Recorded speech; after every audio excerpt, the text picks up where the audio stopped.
അങ്ങനെ മലൈക്കോട്ടെ വാലിബൻ കണ്ടു ഇറങ്ങി വന്നിട്ടുള്ളൂ.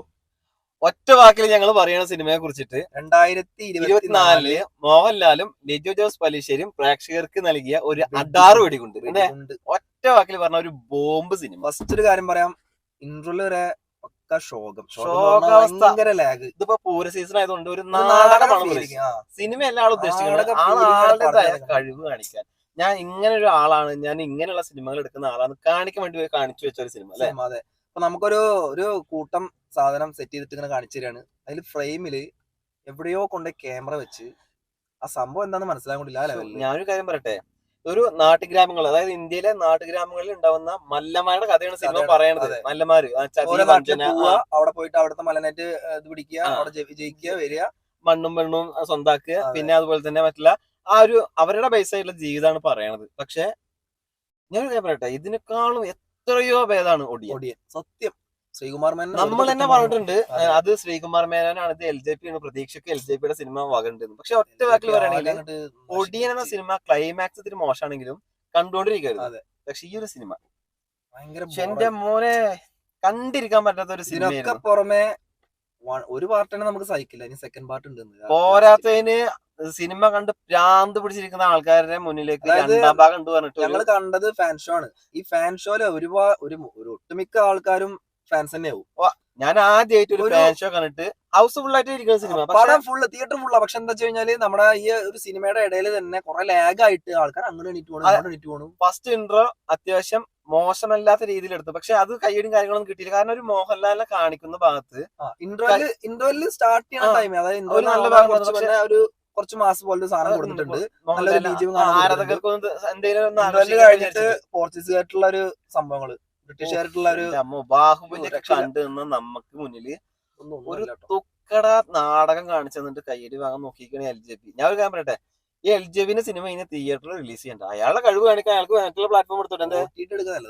ഇത്രയും വില കൊടുത്ത് നമ്മൾ ഫാൻ ഷോക്ക് ടിക്കറ്റ് കൊടുത്ത് നമ്മുടെ സമയം കളഞ്ഞ് നമ്മുടെ പൈസയും കളഞ്ഞിട്ട് പോകുമ്പോ ഒരു വില കൽപ്പിക്കണ്ട, അത്യാവശ്യം എന്തെങ്കിലും ഒരു വില കൽപ്പിക്കണ്ട പ്രേക്ഷകന്. ഒരു ആവറേജ് എന്ന് പറയാനുള്ള പോലും ഇല്ല. വെറുതെ അല്ലാട്ടോ ഇത് ആശീർവാദ് പ്രൊഡ്യൂസ് ചെയ്ത്. ഇത് മോഹൻലാല് പ്രൊഡ്യൂസ് ചെയ്യാം. കഥ കേട്ടപ്പോ തന്നെ മോഹൻലാൽ കഥ കേട്ടപ്പോ ചോദിച്ചിട്ടുണ്ടാവും ഇത് നടപടിയാവണ കേസല്ല. അല്ലെങ്കിൽ ഏത് സിനിമ ഇപ്പൊ അടുത്തിറങ്ങിയ ഒട്ടുമിക്ക സിനിമ ആശീർവാദമാണ്. അതെ, പക്ഷെ ഈ സിനിമ എടുത്തിട്ടില്ല. ഇനിയിപ്പോ അടുത്ത സിനിമ ആശീർവാദം എടുക്കും. പക്ഷെ ഈ സിനിമ ആശീർവാദം ഒഴിവാക്കിയപ്പോഴേ നമ്മളത് വിചാരിക്കണ്ടായിരുന്നു അല്ലെ. പിന്നെ കാര്യങ്ങളൊക്കെ വെച്ച് നോക്കുമ്പോ വലിയ കുഴപ്പമില്ല, ഒരു സോങ് ഒരു കുഴപ്പമില്ല. അതായത് ആ ഒരു നാടിന്റെ കുറച്ച് ഫ്രെയിം വർക്കും കാര്യങ്ങളും ഛായാഗ്രഹണം ഒക്കെ കാണിച്ചു തന്നിട്ടുണ്ട്, നല്ല രീതിയിൽ ചെയ്തിട്ടുണ്ട്. അതായത് സിനിമ നമ്മൾ എന്താണ് പ്രതീക്ഷിച്ചത് അതൊക്കെ ഛായാഗ്രഹണത്തിന്റെ ഭാഗത്ത് കിട്ടിയിട്ടുണ്ട്. BGM കൊള്ളാം, പക്ഷെ സിനിമ കഥ ഭയങ്കര മോശം. ടോട്ടൽ പൈസ നോക്കുകയാണെങ്കിൽ വളരെ മോശം, ഒറ്റ വാക്കിൽ പറയാതെ. പിന്നെ ആഗ്രഹിച്ചിട്ടില്ല അങ്ങനെ കുറ്റം പറഞ്ഞിട്ട് ഞങ്ങൾ ഒരുപാട് പ്രതീക്ഷ. ഇന്നത്തെ ലാസ്റ്റ് റിലീസ് ടീസർ കണ്ടപ്പോ വരെ പ്രതീക്ഷിച്ചാണ്. കാരണം ആ ഒരു സീനൊക്കെ നല്ല സീനാണ്, പക്ഷെ അത് കഴിഞ്ഞിട്ട് ആ പടം കട്ടി വെച്ച് കോല അവസ്ഥ വല്ലാത്ത ഷോക്കായി. പിന്നെ ഈ സിനിമ കണ്ടവർക്കറിയാം, ഞങ്ങള് അതിന്റെ ഉള്ളത്തെ കാര്യങ്ങളൊന്നല്ല പറയണത്. ഈ സിനിമ കണ്ടവർക്കറിയാം രണ്ടാം ഭാഗം വരുന്നുണ്ട് പറഞ്ഞിട്ട് നിർത്തിയിട്ടുണ്ട്. രണ്ടാം ഭാഗത്തിന്റെ പേര് ഞങ്ങൾ തരാം, എന്താ പറക്കും വാലിബൻ. അതോ ഡിങ്കന്റെ പോലൊരു സാധനം ലാസ്റ്റ് ഞാൻ ഡിങ്കനെ ഒരു മലയെന്ന് മറ്റേ മലയൊക്കെ കണ്ടിരുന്ന ഒരു പ്രേക്ഷകന് പോലും സന്തോഷം നൽകിയ സിനിമക്ക് കഴിഞ്ഞിട്ടില്ല. ഇതിന്റെ മുമ്പിൽ ഒടിയൻ 100-ൽ 100ആണ്. ഇപ്പൊ ഒടിയൻ റിലീസ് ചെയ്യണമെങ്കിൽ ആളുകൾ മൊത്തം ഒടിയൻ അമ്മാതിരി പടം. ഒടിയനോ ആ ലെവലിൽ മോശമായ ഒരു സിനിമ, അതിനേക്കാൾ മോശപ്പെട്ട ഒരു സിനിമ ഇത്രയും ഹൈപ്പിൽ കൊണ്ടുവന്നിട്ട് നമുക്ക് മുന്നിൽ പ്രദർശിപ്പിക്കാൻ കാണിച്ച ചങ്കൂറ്റം. ഞാൻ ഒരു പടം കണ്ടിട്ട് ഇങ്ങനെ ഷോക്കായിട്ടില്ല, സത്യം ഒരു ഷോക്കായിട്ടില്ല. നമ്മള് പടം കാണുമ്പോൾ ഒരുപാട് കമന്റ് കാണുമ്പോൾ പറഞ്ഞതാ, പക്ഷെ ഇത് എന്താ ഒന്നും പറയല്ല. നല്ല സമയമായി കഴിഞ്ഞാൽ സാധാരണ നോർമൽ എങ്ങനെ വെച്ച് കഴിഞ്ഞാല് പടം ഇടും, ഇത് ആള് മൊത്തം കേറാൻ വേണ്ടി കാത്തിക്കുക തിയേറ്ററുകാർ തന്നെ. എല്ലാരും കേറിയിട്ടാണ് സിനിമ എടുക്കുന്നത്. ഒരുവിധപ്പെട്ട ആളുകളൊക്കെ നാസിക് ഉണ്ടായിരുന്നു അവിടെ. നാസിക് കൊട്ടാന്നവർക്ക് ഭയങ്കര ഷോ ആഘോഷിക്കാൻ വേണ്ടിട്ട് എല്ലാ സെറ്റപ്പും ഫാൻസ് തിയേറ്ററിൽ. നിരാശ. അവർക്ക് അടിക്കാനുള്ള ഒരു മൂഡ് ഈ സിനിമ നൽകിയിട്ടില്ല. ഫാൻസുകാർ തന്നെ തലയും കൊണ്ടിട്ട് ഓടി. ആ ലെവലിലാണ് ഈ ഒരു സിനിമ ഇപ്പൊ പോയിക്കൊണ്ടിരിക്കുന്നത്. അപ്പൊ എന്തായാലും ഞങ്ങള് സിനിമക്ക് പോയത് നെഗറ്റീവ് പറയുന്നതല്ല, നല്ല പ്രതീക്ഷയോടെയാണ് നമുക്ക് ഈ സിനിമ കാണാൻ പോയത്.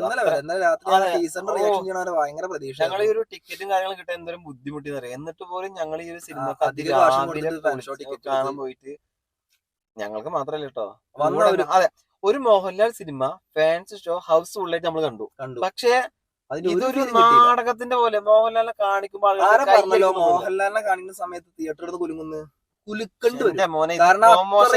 അതായത് അത്രയും മോശപ്പെട്ട ഒരു ഇൻട്രൊഡക്ഷനാണ് കൊടുത്തിരിക്കുന്നത്. ഒരു BGM അല്ലെങ്കിൽ ഒരു മാസ് വെച്ച് കൊടുക്കാണ്ട് ഒരു ജാതി ഷോക്കായിട്ട് നാടകത്തിൽ ഈ കർട്ടൻ പൊക്കുമ്പോ വരുന്ന പോലെ ആ സെറ്റപ്പ് ചെയ്ത് വെച്ചിരുന്നു. തിയേറ്ററിന്റെ ഉള്ളിൽ ഇപ്പൊ മോഹൻലാലിനെ കാണിക്കുന്ന ഭാഗം തിയേറ്ററിന് പുറത്ത് നിന്ന് കാണുകയാണെങ്കിൽ തിയേറ്റർ കിടന്ന് കുലുങ്ങുന്നു. ഭ്രാന്തായിട്ടോ തിയേറ്ററിന്റെ ഉള്ളിൽ ഒരാൾ കൈയടിച്ചിട്ടില്ല. അതാണ് ഒരു ഫാൻ ഷോക്ക് എങ്ങനെ പോയാലും ഒരു നടനെ കാണിക്കുമ്പോ കൈയടിക്കാണ്ടിരിക്കില്ല. ഇത് അത് മാത്രല്ല, കൈയടിക്കാൻ പറഞ്ഞാൽ അത് വരെയും ആ ഒരു ഫ്രെയിമില് ആളെ കാണിക്കണ വരെയും ഭയങ്കര ഷോക്കായിട്ടാ കൊണ്ടുവന്നത്. അപ്പൊ തന്നെ ഏകദേശം മനസ്സിലായി. ഇതില് ഒട്ടുമിക്ക ഫ്രെയിമിൽ കഴുതനെ കാണിക്കുന്നുണ്ട്. അതായത് കഴുത തന്നെ കുറച്ച് സീനുകൾ ഫോക്കസ് ചെയ്ത് കാണിക്കുന്നുണ്ട്. നമ്മൾ പ്രേക്ഷകർ കഴുതകളാണെന്നാണ് ഇത്രയും ഹൈപ്പ്, ഇത്രയും സംവിധായകർ, ഇത്ര പ്രൊഡ്യൂസർമാരും അത് ഇതൊക്കെ പറഞ്ഞ് ഡബ് ചെയ്ത ആളുകൾ കണ്ടിട്ട് പറഞ്ഞു ഇന്ത്യയിൽ തന്നെ അങ്ങനത്തെ സിനിമ അങ്ങനെയൊക്കെ സംസാരിച്ചിട്ട് സിനിമ അല്ല, ഇത് വ്യത്യസ്തമായിട്ടൊരു സിനിമയാണ്. അതിനെ ഉദ്ദേശിച്ചത് ഇങ്ങനെ ഒരു സിനിമ മലയാളികൾ കണ്ടിട്ടില്ല എന്ന് പറഞ്ഞതിൽ 100% നീതി പുലർത്തിയിട്ടുണ്ട്. എന്താ സത്യം. ബാല്യം നാടകമൊക്കെ ഇഷ്ടപ്പെടുന്ന ആളുകളുണ്ടല്ലോ, അവർക്ക് പറ്റിയ സിനിമ. കാരണം തിയേറ്ററിൽ എസിൽ ഇരുന്നിട്ട് നാടകം കാണാം. മറ്റേ പൂരപ്പറമ്പിലാണെങ്കിൽ എസിയും കാര്യങ്ങളും ഉണ്ടാവില്ല, പക്ഷെ നാടകം കാണാൻ ഇത്ര ത്രില്ലുണ്ടാവും. ഇതാകുമ്പോ സുഖമായി ഇരുന്ന് നല്ലൊരു നാടകം കാണാം. അത്രേ ഞങ്ങൾക്ക് പറയാനുള്ളൂ, വേറെ ഒന്നും പറയാനില്ല. ഉറക്കം പോയിട്ട് ഉറങ്ങട്ടെ. ഇനിയിപ്പോ ടിക്കറ്റ് എടുത്തോണ്ടെങ്കിൽ പോയി കണ്ടോ, എന്തായാലും ആ പൈസ 2-3 ദിവസം എന്തായാലും ടിക്കറ്റ് എടുത്തിട്ടുണ്ടാവല്ലോ. അതെന്തായാലും ടിക്കറ്റ് എടുത്തവർക്ക് പോയി ഒരു 3 മണിക്കൂർ ഇരുന്ന് ഉറങ്ങുക, അവർക്ക് മറ്റേ സിനിമ കാണുക, എന്താ ചെയ്യാ. ടിക്കറ്റ് എടുക്കാത്തവരോട് ഒരു കാര്യം പറയാനുള്ളത്, ഒന്ന് ചിന്തിച്ചിരിക്കുക. ഒരു പ്രേക്ഷകനെ മടിപ്പിച്ച് കൈ തന്നിക്കണു. അപ്പൊ ശരി, ഞങ്ങളെ പോയിട്ട് ഉറങ്ങട്ടെ. എന്തേ അടുത്ത വീട്ടിൽ ശോകം.